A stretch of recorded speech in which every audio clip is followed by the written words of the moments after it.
Hello, जय हिंद दोस्तों। मैं आप सभी लोगों को अपने चैनल एमएमजे क्लास में सभी का स्वागत करता हूं। आशा करता हूं आप सभी अच्छे हैं, बेहतरीन होंगे। तो आज हम मध्यकालीन इतिहास के न्यू चैप्टर औरंगजेब, इससे बनने वाले जितने भी क्वेश्चन हैं महत्वपूर्ण, उनको आज हम प्रैक्टिस करने वाले हैं। तो आप इसके पहले क्लास नहीं देखे हो तो पिछली क्लास तो देख लीजिए। मैं चैप्टर वाइज सभी क्लास कर रहा हूँ। आप किसी भी एग्ज़ाम की तैयारी कर रहे हैं तो यहाँ से क्वेश्चन ज़रूर पूछे जाते हैं। तो ये क्लास बहुत इम्पोर्टेंट है, तो आप एक बार इस क्लास को ज़रूर देखिए। तो चलिए बिना टाइम वेस्ट किए क्लास को स्टार्ट करते हैं। आज का पहला क्वेश्चन है औरंगजेब। औरंगजेब का शासनकाल क्या था? औरंगजेब का शासनकाल क्या था? तो औरंगजेब का शासनकाल क्या था? 1658 ईस्वी से 1707 ईस्वी से तक क्या था? औरंगजेब का शासनकाल था। औरंगजेब का शासनकाल क्या था? 1658 ईस्वी से 1707 ईस्वी से औरंगजेब का शासनकाल था। 1605 ईस्वी 1627 ईस्वी से किसका शासनकाल था? जहांगीर का। किसका? जहांगीर का। ठीक, याद लिख लीजिएगा। 1605 ईस्वी से 1627 ईस्वी से किसका शासनकाल था? जहांगीर का शासनकाल था। और 1628 ईस्वी से 1658 ईस्वी तक किसका शासनकाल था? उनका शाहजहाँ का। किसका था? शाहजहाँ का। लिख लीजिएगा। शाहजहाँ का शासनकाल कब से कब तक था? 1628 ईस्वी से 1658 ईस्वी तक था। और इसके बाद 1556 ईस्वी से 1605 ईस्वी से तक किसका शासनकाल था? अकबर का। किसका था? अकबर का। तो हमने चारों में करा दिया था। औरंगजेब का शासनकाल से कब तक था? 1658 ईस्वी से 1707 ईस्वी से। और जहांगीर का शासनकाल 1605 ईस्वी से 1627 ईस्वी तक। इसके बाद शाहजहाँ का शासनकाल क्या था? 1628 ईस्वी से 1658 ईस्वी तक उनका शाहजहाँ का शासनकाल था। ठीक, 1658 ईस्वी से 1707 ईस्वी तक किसका था? औरंगजेब का शासन। तो क्रमबद्ध भी पूछेगा तो बता लीजिएगा आप लोग। पहला किसका था? जहांगीर का। दूसरा शाहजहाँ का। फिर तीसरा किसका आएगा? ये नहीं, पहला उनका आएगा अकबर का। 1556 ईस्वी 1605 ईस्वी तक पहला अकबर का, दूसरा जहांगीर का, तीसरा शाहजहाँ का, चौथा आपका औरंगजेब का। तो आपका ऑप्शन औरंगजेब का शासनकाल क्या था? तो 1628 ईस्वी से 1707 ईस्वी, ये आपका ऑप्शन सही रहेगा।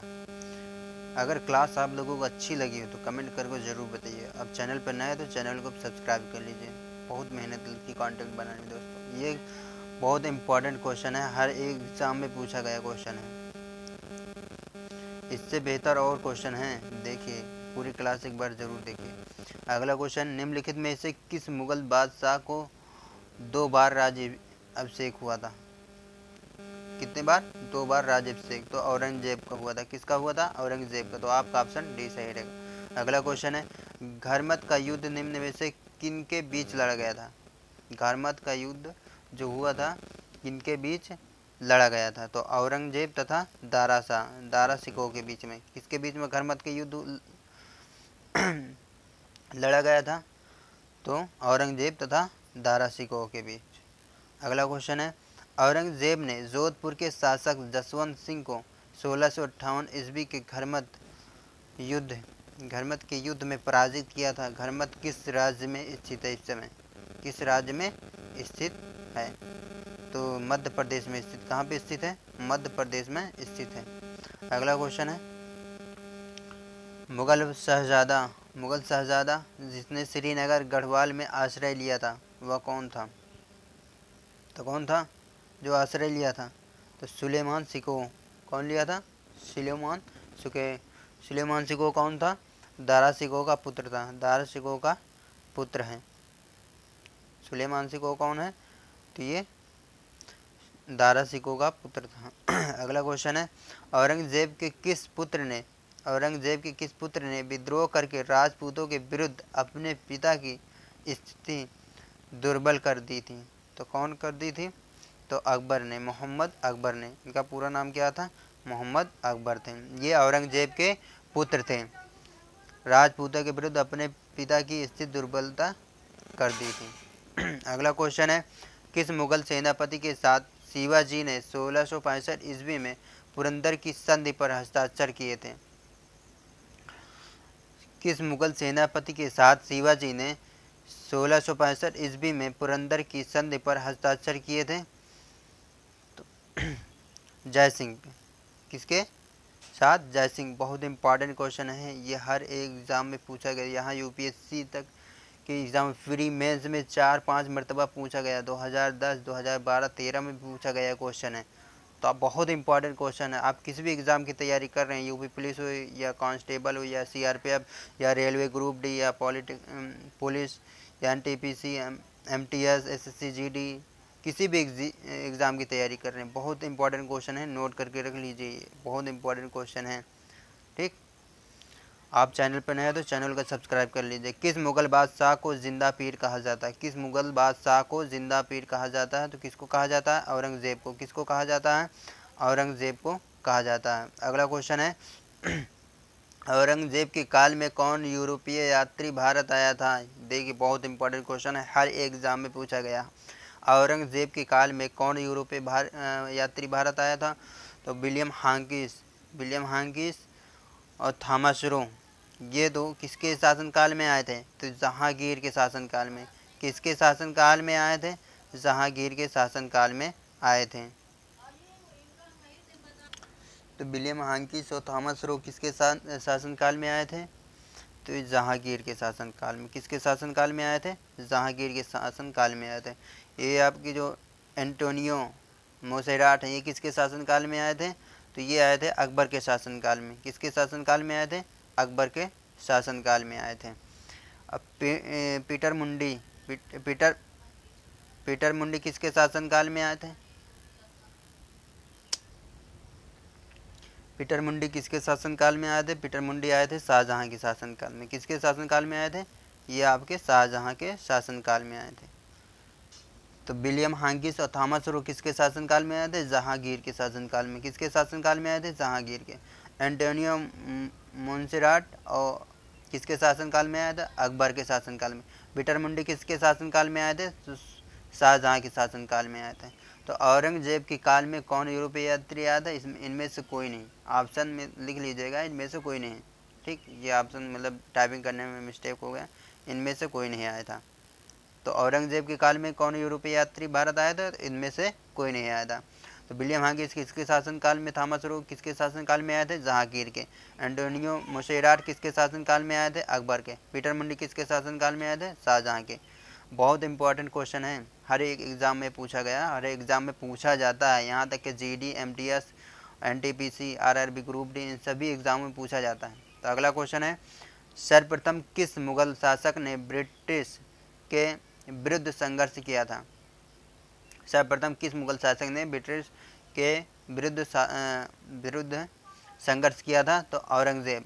किसके शासन? औरंगज़ेब। तो अगला क्वेश्चन है औरंगज़ेब ने दक्षिण में जिन दो राज्यों को विजय किया था, वह कौन से है? बीजापुर एवं गोलकुंडा। कौन है? बीजापुर एवं गोलकुंडा। तो आपका ऑप्शन सी सही रहेगा। अगला क्वेश्चन है औरंगज़ेब ने बीजापुर की विजय कब की थी? औरंगज़ेब ने बीजापुर की विजय कब की थी? तो 1286 ईस्वी में। 1286 ईस्वी में, सॉरी 1686 ईस्वी में। कब की थी? 1686 ईस्वी में की थी।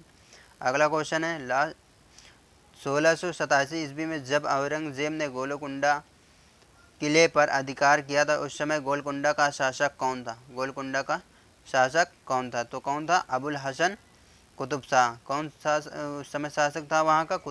अबुल हसन कुतुब शाह था। अगला क्वेश्चन है किस बादशाह के अंतर्गत मुग़ल सेना में सर्वाधिक हिंदू सेनापति थे? किस बादशाह के अंतर्गत मुग़ल सेना में सर्वाधिक हिंदू सेनापति थे?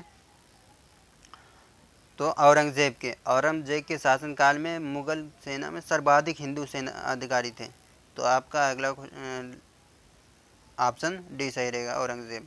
अगला क्वेश्चन है मुग़ल सम्राट जिसने सर्वाधिक संख्या में हिंदू अधिकारियों की नियुक्ति की थी का नाम है? मुग़ल सम्राट जिसने सर्वाधिक संख्या में हिंदू अधिकारियों की नियुक्ति की थी, तो उसका नाम क्या है? औरंगजेब। किसका क्या नाम है? औरंगजेब। तो आपका ऑप्शन ए सही रहेगा। मुगल सम्राट जिसने सर्वाधिक संख्या में हिंदू अधिकारियों की नियुक्ति की थी, तो किसने किया था? औरंगजेब ने। किसने किया था? औरंगजेब ने। तो आपका ऑप्शन ए सही रहेगा। अगला क्वेश्चन है, जजिया कर किसके शासनकाल में पुनः लगाया गया था? जजिया कर किसके शासनकाल में पुनः लगाया गया था? तो औरंगजेब के। किसके शासनकाल में? औरंगजेब के शासनकाल में इन्होंने जजिया कर फिर से दोबारा लगा दिया था। तो आपका ऑप्शन बी सही रहेगा। अगला क्वेश्चन है, औरंगजेब द्वारा चलाए जिहाद का अर्थ क्या है?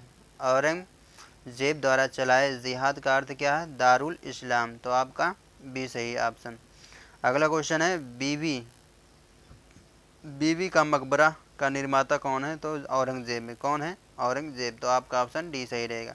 अगला क्वेश्चन है, कौन सा मकबरा द्वितीय ताजमहल कहलाता है? द्वितीय ताजमहल कहलाता है। तो राबिया उद दौरानी का मकबरा जो है ये द्वितीय ताजमहल कहलाता है। अगला क्वेश्चन है, निम्नलिखित में से कौन सा सम्राट औरंगजेब की पुत्री थी? औरंगजेब की पुत्री थी तो मेहरुन्निसा। जो मेहरुन्निसा थी ये औरंगजेब की पुत्री थी। तो आपका ऑप्शन डी सही रहेगा। अगला क्वेश्चन है, औरंगजेब ने किसको साहिबात उस जमाने की उपाधि प्रदान की थी? साहिबात, कौन सी उपाधि? शाहीबाद उस जमाने की उपाधि। ये उपाधि याद रखिएगा, पूछा जाता है, कई एग्जामों में पूछा जाता है। तो जहाँ आरा, शाहीबाद उस जमाने की उपाधि किसे प्रदान की गई थी? जहाँ आरा को। किसको? जहाँ आरा को। तो आपका ऑप्शन सी सही रहेगा। अगला क्वेश्चन है, संत रामदास को किसके शासनकाल से संबंधित किया जाता है? तो औरंगजेब के शासनकाल से संबंधित किया जाता है।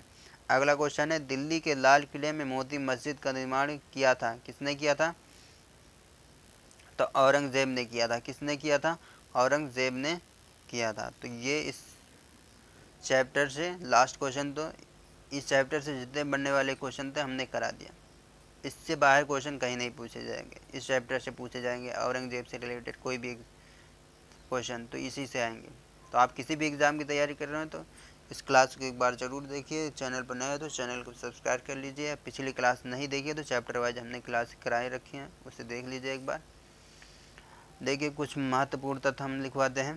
तो इसी इसी चैप्टर से रिलेटेड जो तथ्य होते हैं उन्हें, बनारस के पास सजा की, यहाँ सजा नहीं रहेगा, सुजा, सुजा रख लीजिए। शलजम वाला भी सा रहेगा, सलीफा वाला जिसे बोलते हैं। सुजा की पराजय फरवरी कब हुई थी? 1658 ईस्वी में। पूछा जाएगा बनारस के पास सुजा की पराजय कब हुई थी? फरवरी 1658 ईस्वी में। फरवरी 1658 ईस्वी में हुए थे। घरमत में विजय, घरमत का जो युद्ध हुआ था, जब विजय हुए थे, कब हुई थी? 15 अप्रैल 1658 ईस्वी में। सामूगढ़ की लड़ाई कब हुई थी? तो 29 मई 1658 ईस्वी में। 29 मई 1658 ईस्वी में। देवराय की लड़ाई कब हुई थी? तो 1659 ईस्वी में। कब हुई थी देवराय की लड़ाई? 1659 ईस्वी में। ठीक, आप लोग कमेंट करके बताइए क्लास कैसी लगी। क्लास अच्छी लगी तो चैनल को सब्सक्राइब कर लीजिए।